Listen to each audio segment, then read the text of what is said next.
Look at the people in this table. Look at our backgrounds. Just think that in 1961,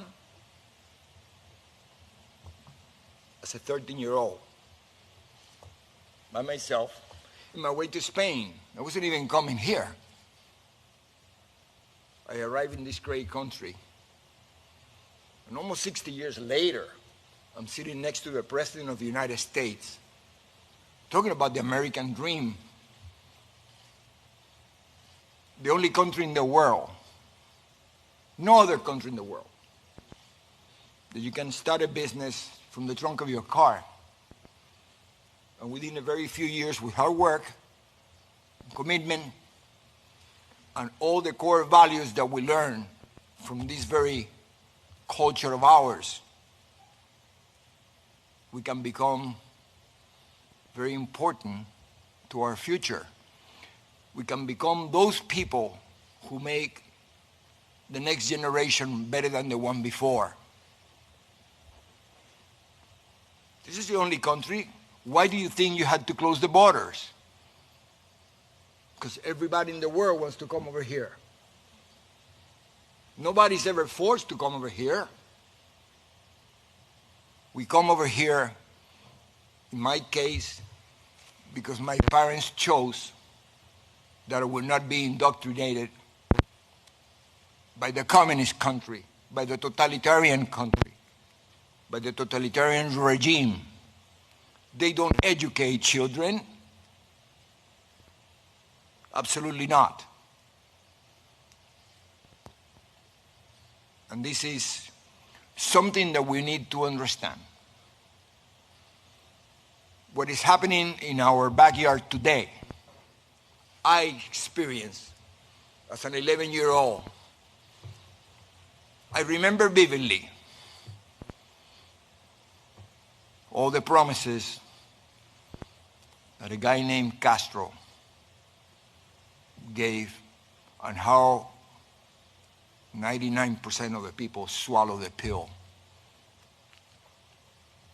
It took many years later, after I read somebody named Saul Alinsky, that I realized that all those people were nothing but useful idiots.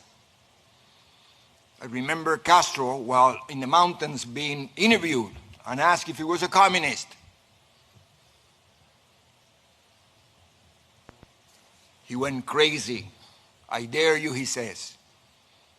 Católico, apostólico, y romano. I'm a Roman Catholic. Educated by the Jesuits, he was. How dare you? We even have a priest in the mountains. We used to have priests in the mountains. I remember, I was the Marist brothers, Christopher Columbus here, for those of you know. And I remember the brothers, the Marist brothers, used to send young kids to the mountains because it was the second coming of our Lord. He was going to save Cuba. I remember how he promised to the farmers, to the Guajiros, that you're going to own the land. I remember all the promises that we hear today about free education and free health care and free land. And my God, no freedom. But he never said that until after he was in power, got rid of all the police, got rid of all the military, been there for the last 60 years and counting. And he destroyed each and every one who helped him, the Catholic Church. Everybody. And what do I know that? Because I happened to come to this country with the very last 9 cloister nuns from Convento Santa Clara, because he had taken over the convent.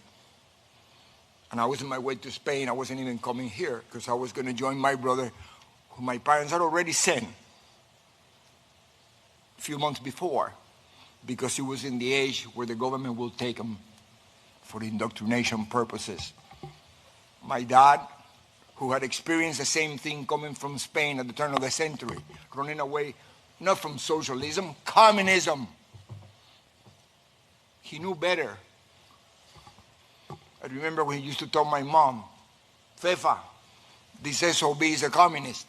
My mother says, look, how can you say that? He's Catholic. Look, he's worse. He got rosary beads all over his neck. It just so happened that when I was in my way to Spain to meet my brother, I was going to go to the Marist brothers in La Coruña, España. Same brothers here at Christopher Columbus, by the way.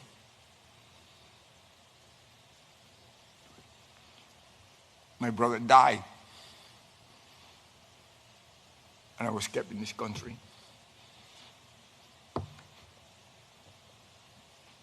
Greatest blessing I ever had.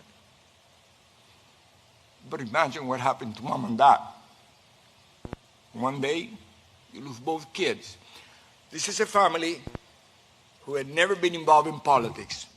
My father came at age 18 from Spain, running from communism. By himself, never went back.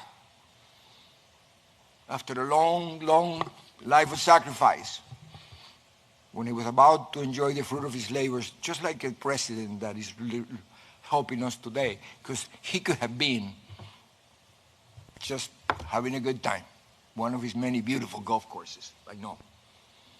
But yet he gave up enjoying the fruit of his labors to do this. So did my dad. That's why I love you. Exactly the same.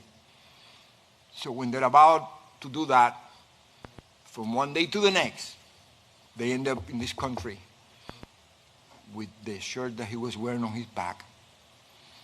And did a maximum. Have been here already 4 years.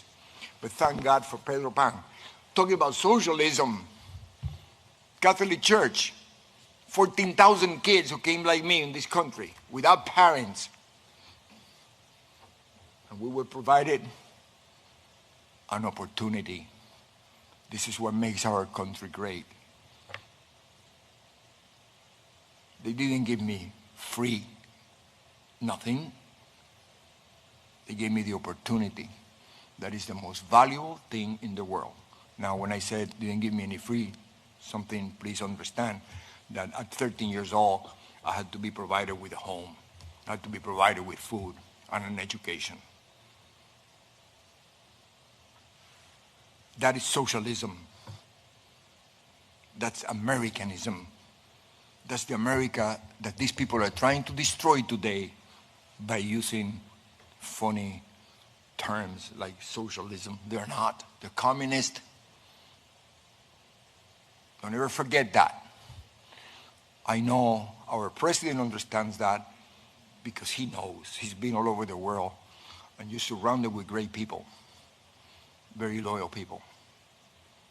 And we have our back. I remember the first time I gave a little speech about something like this, to tell him about I came from Cuba and all, blah, blah, blah. I remember this is around October 2016. I thought you were a little crazy for the sacrifice you were about to take. But I predicted that we were going to elect you in November and I was going to see you in the White House in January. Thank you very much. Because of the situations right now, I cannot give you a hug otherwise. Thank you very much. And I want to leave you with one last thing. Never forget about my dad, who only had a sixth grade education, but I think he was the greatest philosopher I ever met. He used to tell us how lucky he was because he was able to come from Spain to Cuba. And then he came from Cuba to the United States. And he saw me graduate from college, and that was the biggest prize he ever had. And he said, don't lose this place because you're not going to be as lucky as me. Because if you lose this place, you have no place to go. So with that, please keep that in mind. And please, people, explain that to our young people who are demonstrating out there. Don't be useful idiots. Please understand what's happening in our country. See what happens to our parents and see what is happening to America today.